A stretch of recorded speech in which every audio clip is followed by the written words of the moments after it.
Hello everyone, welcome to युक्ति professional classes. इस video में हम आर्बिट्रेशन एंड कंसिलेशन एक्ट के एमसीक्यूज देख रहे हैं।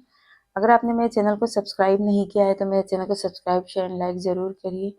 लाइक ज़रूर करिएगा जिससे मुझे मोटिवेशन मिले और मैं इसी तरह आप लोगों के लिए वीडियोस लेकर आती रहूं। चलिए स्टार्ट करते हैं। Conciliator proceedings, conciliation proceedings with 3 conciliators requires that. आपको कंसिले जो मध्यस्थ की जो प्रोसीडिंग है, कंसिलिएशन प्रोसीडिंग जो है, जो कार्रवाई है, उसमें 3 कंसिलेटर है। तो वहां पे क्या होगा, तो यहाँ पर दोनों पक्ष एक एक मतलब मध्यस्थ नियुक्त करेंगे और जो तीसरा जो मध्यस्थ होगा, जिसे प्रिसाइडिंग ऑफिसर मतलब प्रिसाइडिंग कंसिलेटर बोलेंगे, वो उसके उसके नाम के लिए दोनों ही पक्षकार सहमत होना चाहिए। तो इस तरीके से 3 कंसिलेटर अपॉइंट होंगे। तो यहाँ पे दिया है दो, राइट आंसर है दोनों पक्ष एक एक मध्यस्थ नियुक्त करें और तीसरे मध्यस्थ पर सहमत हो। ठीक है, तो सेक्शन 64 इस बताता है कि arbitration conciliation act state that in conciliation proceeding with 3 कंसिलेटर, अगर कंसिलेशन प्रोसीडिंग हो रही है 3 कंसिलेटर्स के साथ, है ना, तो each party may appoint 1 conciliator, तो प्रत्येक एक को अपॉइंट कर सकती है। And the parties may agree on the name of the third conciliator, और जो पार्टीज है वो तीसरे वाले जो कंसिलेटर है उस पर दोनों एग्री होना चाहिए। Who will act as the presiding conciliator, जो प्रिसाइडिंग कंसिलेटर के रूप में काम करेगा। इससे क्या होगा, impartiality in the conciliation process ensure, मतलब कि इसमें भेदभाव नहीं होगा, है ना। नेक्स्ट है, यदि दोनों पक्ष द्वारा कोई एकल मध्यस्थ चुना जाता है तो इसे क्या कहा जाता है, तो इसको सोल कंसिलेटर कहा जाएगा। मतलब सिंगल, दोनों ने मिलकर एक ही अपॉइंट किया है ना, तो एक भी हो सकते हैं, 3 भी हो सकते हैं। तो सेक्शन 64 सब सेक्शन 1A इसका बोलता है कि in the conciliation proceeding with one conciliator, the parties may agree on the name of the sole conciliator. This ensures that both parties trust the same conciliator to mediate their dispute independently and impartially. मतलब ये बताएगा कि हाँ, दोनों एक ही व्यक्ति पे भरोसा करते हैं और जिससे ये कि वो उनकी जो डिस्प्यूट है वो इंडिपेंडेंटली और इम्पार्शियली रिजॉल्व हो जाएगी। मध्यस्थ के लिए किस संस्था या व्यक्ति की सहायता ली जा सकती है, तो पूछा गया है कि अगर कंसिलेटर अगर अपॉइंट कर रहे हैं तो कौन सा इंस्टीट्यूट या पर्सन के मतलब वो लिया जा सकता है, तो कोई भी जो उपयुक्त एप्रोप्रिएट हो, कोई भी उपयुक्त संस्था या व्यक्ति हो सकता है। सेक्शन 64 सबसेक्शन 2 बोलता है पार्टीज में take assistant from a suitable institution or person for appointing conciliators, है ना, तो कोई भी सुटेबल पर्सन होना चाहिए, सुटेबल इंस्टीट्यूट होना चाहिए।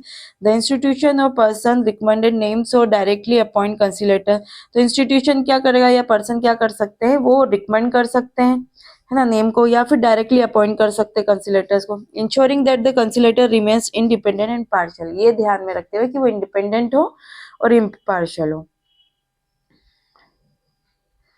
अब जो आर्बिट्रेशन की जो प्रोसेस है वो किससे बाइंड नहीं होता है, बंधा नहीं होता है ना, कौन सा एक्ट के तहत वो बंधा नहीं है, तो ये इंडियन एविडेंस एक्ट और सीपीसी इस प्रोसीजर के तहत वो नहीं है। तो according section 66 a conciliator is not bound by the code of civil procedure और the Indian evidence act. This provision allows flexibility in conciliation proceeding, making them less rigid and more informal than regular court proceeding. क्योंकि फिर वो court proceeding से थोड़ा informal होगा, तो यहाँ पर है ना एविडेंस एक्ट और सीपीसी से वो बाउंड नहीं होगा वो कंसिलेटर। सेक्शन 66 ये मेंशन करता है। नेक्स्ट है, जो कंसिलेटर होता है, जो मध्यस्थ है, उसका मेन रोल क्या है, मुख्य भूमिका क्या होती है, तो वो क्या करेगा, पक्षों को एक निष्पक्ष और स्वतंत्र तरीके से विवाद के समाधान में सहायता करेगा। तो सेक्शन 67 बोलता है the conciliator's role is to assist parties independently and impartially in resolving their disputes amicably. Unlike a judge or arbitrator, the conciliator does not impose a decision but facilitate mutual agreement between the parties. मतलब जो arbitrator होगा, जो जज होगा, वो क्या होता है, एक डिसीजन देता है ना। आर्बिट्रेटर जो डिसीजन देता है वो अवार्ड कहलाता है और जो जज देगा वो जजमेंट होगा, है ना, डिक्री या सेंटेंस के फॉर्मेट में जो भी है ना। लेकिन जो कंसिलेटर है वो कोई डिसीजन नहीं दे सकता है, वो क्या कर सकता है कि दोनों को एक ही चीज पर सहमत होने के लिए, एक एग्रीमेंट बनाने तक के लिए दोनों को क्या करेगा, गाइड करेगा, एडवाइस देगा, हाँ, जब दोनों एक ही चीज पर सहमत हो जाएंगे तो उसको एक एग्रीमेंट के रूप में करके उसको साइन वगैरह करवा ली जाएगी। तो यहाँ कंसिलर सिर्फ एडवाइस का काम करता है और मतलब कहाँ तक वो मदद कर सकते हैं, पर ये कोई डिसीजन नहीं देता है।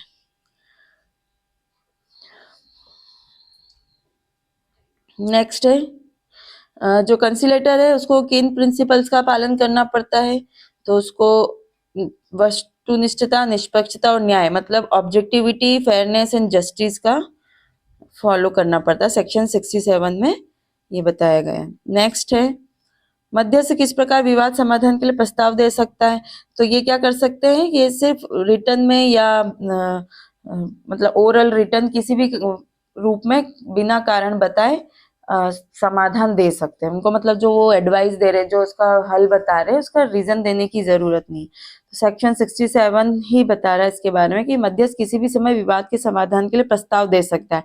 यह प्रस्ताव लिखित और मौखिक रूप में हो सकता है और इसके साथ कारण देना आवश्यक नहीं है। इस लचीलेपन से मध्यस्थता प्रक्रिया तेज और प्रभावी होती है। नेक्स्ट है मध्यस्थता प्रक्रिया के दौरान प्रशासनिक सहायता कौन प्रदान कर सकता है, ठीक है, जो एडमिनिस्ट्रेटिव असिस्टेंट है वो कौन दे सकता है, तो कोई भी अप्रोप्रिएट इंस्टीट्यूशन और पर्सन, पक्षों की मतलब जो पार्टीज है उनकी सहमति से होना चाहिए। तो सेक्शन 68 में इसके बारे में बोला है मध्यस्थ या पक्षकारों की सहमति से कोई भी उपयुक्त संस्था या व्यक्ति प्रशासनिक सहायता प्रदान कर सकता है। यह सुविधा प्रक्रिया को अधिक सुचारू और संगठित बनाने में मदद करती है।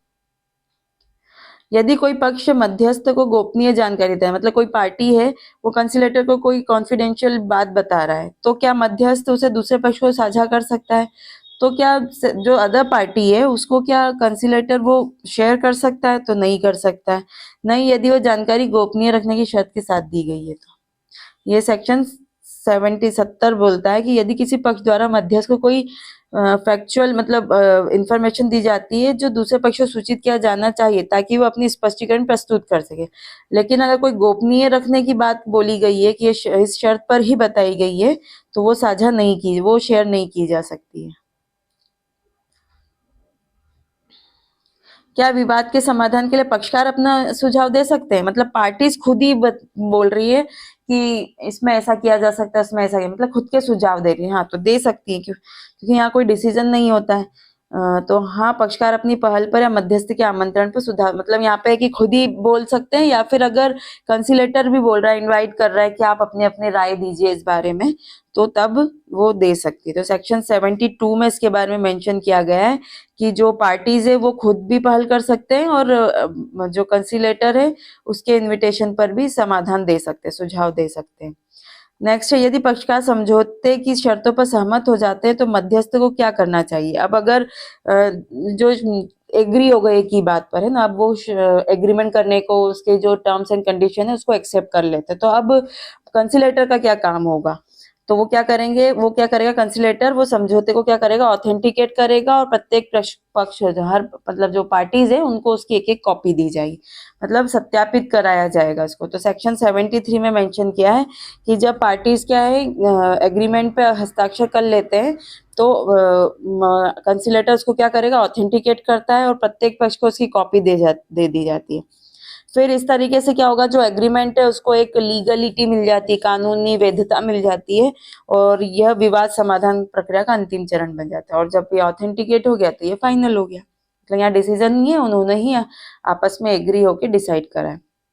सेटलमेंट एग्रीमेंट का क्या प्रभाव होता है, अब सेटलमेंट एग्रीमेंट हो गया तो क्या होगा, तो यहाँ पर जो एक मध्यस्थ न्यायाधिकरण मतलब आर्बिट्रल ट्रिब्यूनल के निर्णय के समान प्रभाव रखता है। जब सेटलमेंट हो गया है, एग्रीमेंट बन गया है, तो फिर एक तरीके से ये क्या है कि ये डिसीजन ही हो गया है कि अब ये फाइनल है, तो मानना है दोनों को। सेक्शन 74 बोलता है कि जो आर्बिट्रल ट्रिब्यूनल है समझौता मध्यस्थ न्यायाधिकरण के निर्णय के समान प्रभाव रखता है, जैसा कि सेक्शन 30 के तहत दिए गए किसी आर्बिट्रल अवार्ड का होता है, मतलब उसी तरीके से इसकी इंपॉर्टेंस रहेगी, वैसे ही इफेक्ट रखेगा जैसे आर्बिट्रल अवार्ड का होता है। इसका मतलब ये हुआ कि जो एग्रीमेंट है वो फाइनल होगा और बाइंड होगा सब पे, इसको इन्फोर्स कराया जा सकता है, फिर कोर्ट के थ्रू भी कराया जा सकता है, अगर नहीं आए तो फिर कोर्ट में जाके बोला जा सकता है। नेक्स्ट है मध्यस्थता प्रक्रिया के दौरान क्या गोपनीय रखा जाएगा, तो जो संपूर्ण मध्यस्थता प्रक्रिया और समझौता जब तक उसे लागू करने के लिए आवश्यक ना हो। तो सेक्शन 75 में बोला है जो पार्टीज और कंसिलेटर के बीच में जो भी पूरी प्रोसेस हुई है ना, कंसिलेटर प्रोसीडिंग जो हुई है वो कॉन्फिडेंशियल ही रहेगी, और जब तक कि उसको इन्फोर्स कराने के लिए उसको बताना जरूरी नहीं हो तब तक वो मतलब गोपनीय रहेगी, कॉन्फिडेंशियल ही रहेगी। तो यहाँ पे सेक्शन 75 में बोला है कि पूरी प्रोसीडिंग गोपनीय रहेगी। नेक्स्ट है मध्यस्थता प्रक्रिया, कंसिलेशन प्रोसीडिंग्स कब समाप्त होती है। तो ये कब समाप्त होगी, जब पक्षकार मध्यस्थ को सूचित करते हैं कि वे अब जारी नहीं रखना चाहते हैं। पार्टीज ने ही बोल दिया कंसिलेटर को कि हमें नहीं इसको कंटिन्यू रखना है। फिर मध्यस्थ निर्णय लेता है कि आगे कोई सार्थक मतलब कोई प्रयास सार्थक नहीं है। अब कंसिलेटर को ही लग रहा है कि कोई इसमें प्रॉपर स्टेप नहीं लिया जा सकता है, कोई हल नहीं है, इसमें कोई एडवाइस नहीं की जा सकती, तो फिर यहाँ पे बंद कर दी जाएगी। और जब फाइनली उन्होंने डिसाइड कर लिया, एग्रीमेंट पे साइन हो गई है ना, हस्ताक्षर कर लिए गए, तो इन सभी केस में मतलब तीनों ही केस में प्रोसीडिंग खत्म हो जाएगी। तो सेक्शन 76 इसके बारे में मेंशन करता है कि मध्यस्थता प्रक्रिया मतलब निम्नलिखित मामलों में समाप्त हो सकती है। पहले समझौते पे हस्ताक्षर होने पे मध्यस्थ द्वारा लिखित घोषणा, जब उसे लगे कि आगे कोई सार्थक प्रयास सार्थक नहीं है, पक्षकारों द्वारा लिखित घोषणा कि वे प्रक्रिया समाप्त करना चाहते हैं, और एक पक्ष द्वारा दूसरे पक्ष और मध्यस्थ को लिखित सूचना देना कि वो प्रक्रिया समाप्त कर रहे हैं, है ना। तो मतलब पक्षकार ने लिखित भी बोल दिया कि प्रक्रिया समाप्त करना चाहते हैं, या फिर एक पार्टी ने दूसरे पार्टी और कंसिलेटर को बोल दिया रिटर्न में कि इसको प्रक्रिया को समाप्त करो। तो इन 4 केस में ये खत्म हो सकता है proceeding. Next, as per section 78 of the Arbitration and Conciliation Act, who is responsible for fixing the cost of conciliation proceeding? जो कंसिलेशन प्रोसीडिंग होगी, जो कार्रवाई होगी, उसकी कॉस्ट कौन फिक्स करेगा? तो वो कंसिलेटर ही इसकी कॉस्ट फिक्स करेगा, है ना। तो सेक्शन 78 में इसके बारे में मेंशन किया गया है, तो ये ध्यान रखिएगा कि 78 में कॉस्ट बियरिंग के लिए जो रिस्पॉन्सिबल पर्सन, मतलब कॉस्ट फिक्स करने के लिए कौन बियर करेगा, कितना होगा, ये जो भी डिसाइड होगा वो कंसिलेटर द्वारा किया। चलिए आज के लिए इतना ही, मिलते हैं हम नेक्स्ट वीडियो में। Thank you.